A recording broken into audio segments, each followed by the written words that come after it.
Selamat pagi, salam sejahtera bagi kita semua. Sebelumnya saya ucapkan terima kasih kepada Ibu Riani selaku dosen pengampu dari mata kuliah keempat yang telah memberikan tugasnya kepada kami tentang identifikasi masalah dan risiko pada suatu proyek. Langsung masuk ke judul yang saya angkat, yaitu adalah identifikasi dan penilaian risiko kecelakaan pada proyek bangunan jembatan di Samarinda oleh Aditya dengan NIM D111171022 Teknik Kelautan Universitas Tanjung Pura, Pontianak. Disclaimer, dikarenakan membuat identifikasi masalah dan penilaian risiko sebuah bangunan diperlukan data wawancara kepada responden di lapangan itu sendiri, juga pengolahan data yang panjang, sehingga pada penjelasan kali ini, saya membuat identifikasi dan juga penilaian berdasarkan penelitian dari Saudara Fengki Fajar Mukti, Fakultas Teknik, Jurusan Teknik Sipil, Universitas 17 Agustus 1945, di Samarinda. Langsung masuk ke definisi. Risiko dapat memberikan pengaruh terhadap produktivitas, kinerja, kualitas, dan batasan biaya dari proyek. Risiko juga dapat dikatakan merupakan akibat yang mungkin terjadi secara tidak terduga. Kemudian ada manajemen proyek, adalah salah satu cara yang ditawarkan untuk maksud pengelolaan suatu proyek, yaitu suatu metode pengelolaan yang dikembangkan secara ilmiah dan intensif sejak pertengahan abad ke-20 untuk menghadapi kegiatan khusus yang berbentuk proyek.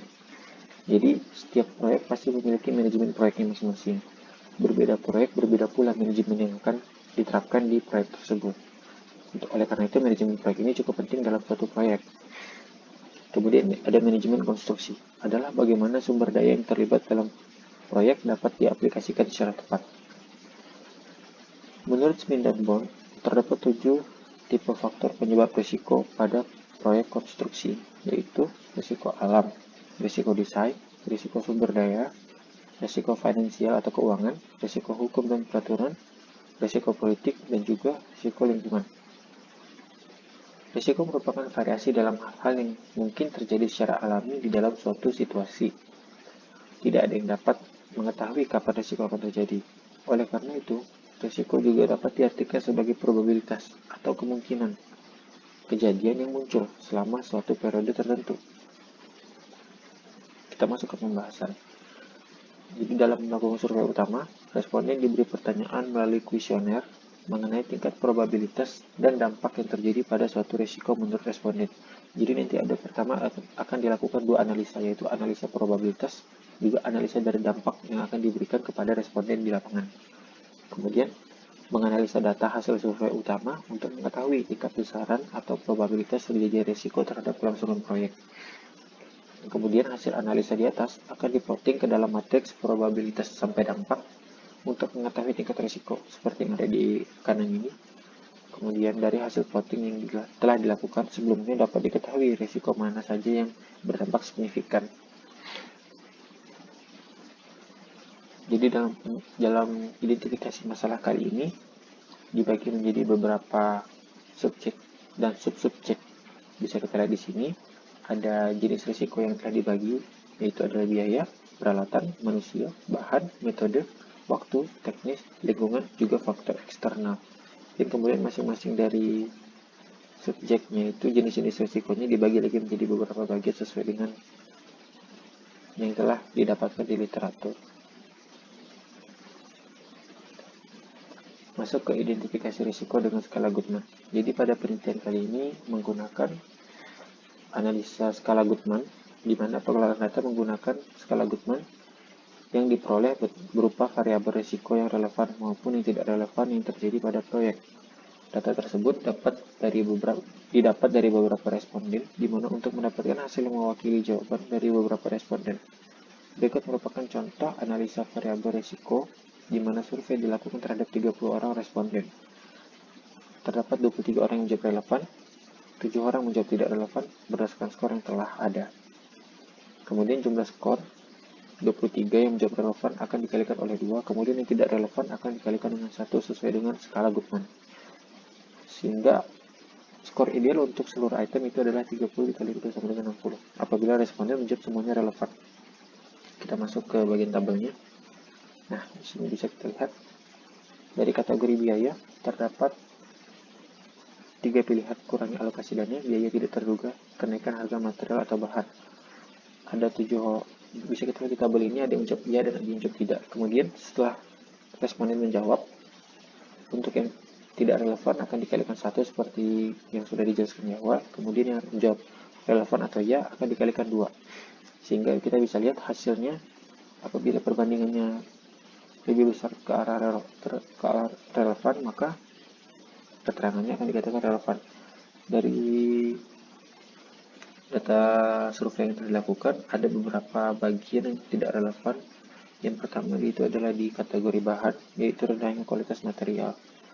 Berarti di mana responden menganggap bahwa material yang dipakai itu bukan material rendah, atau bisa dibilang kualitasnya baik.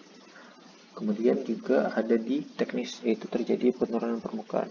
Jadi responden menjawab tidak relevan, berarti tidak terjadi penurunan permukaan di daerah lokasi proyek tersebut. Kemudian juga ada pengaruh gelombang. Pengaruh gelombang yang tidak relevan juga menurut responden.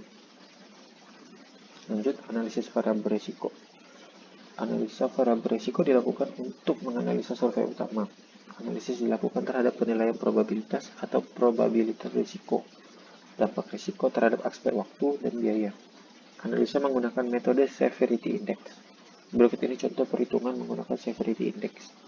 Bisa kita lihat langsung. Untuk penilaian probabilitas risiko ini dibagi menjadi 5 skala, yaitu ada skala sangat rendah, rendah, sedang, tinggi, dan sangat tinggi, yaitu singkatannya masing-masing SR, R, S, T, dan ST. Atau bisa diartikan sangat rendah itu sangat tidak setuju, rendah itu tidak setuju, sedang itu agak setuju, tinggi itu setuju, sangat tinggi itu sangat setuju. Dengan probabilitas presentasi masing-masing dapat kita lihat. Di sini ada contoh perhitungan menggunakan metode severity index adalah sebagai berikut. Bisa dibaca sehingga didapat 60% dan 49%. Jadi dimisalkan didapatkan nilai severity index seperti berikut, yaitu 60% dan 49%, maka kategori probabilitasnya adalah dimasuk angka tinggi atau setuju. Seperti itu. Perhitungan untuk penilaian probabilitas terhadap semua faktor juga menggunakan cara yang sama, sehingga didapatkan tabel seperti berikut. Nah, berikut ini adalah hasil analisa dari penilaian probabilitas dengan menggunakan metode severity index. Bisa kita baca.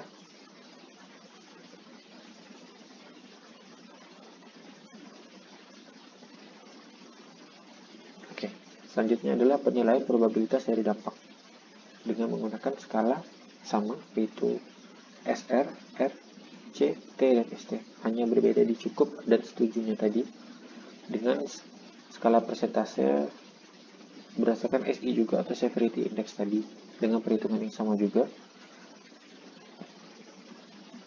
maka didapat hasil dari analisa penelitian dampak risikonya sebagai berikut. Dapat kita lihat dari ke-30 responden tadi totalnya, diberikan kuesioner tentang faktor risiko pada proyek pembangunan jembatan. Kita langsung saja ke analisa risikonya. Sebelum melakukan analisa nilai risiko, kategori risiko yang didapat sebelumnya dikonversikan dalam bentuk angka seperti pada penjelasan berikut. Maaf, dikonversikan. Probabilitas dan dampak. Sangat rendah SR itu nilainya 1, rendah R itu 2, cukup C itu 3, tinggi atau T itu 4, sangat tinggi ST itu 5.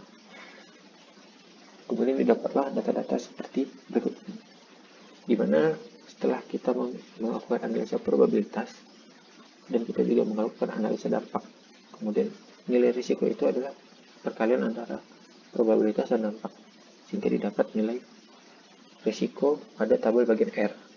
Kemudian nilai pada tabel R ini kita akan analisa dengan persentase yang sudah sebelumnya dijelaskan, sehingga didapat dengan skala, yaitu kategori risikonya sedang, rendah, sedang, dan seterusnya. Perhitungan ini dilakukan dengan cara penilaian tingkat risiko.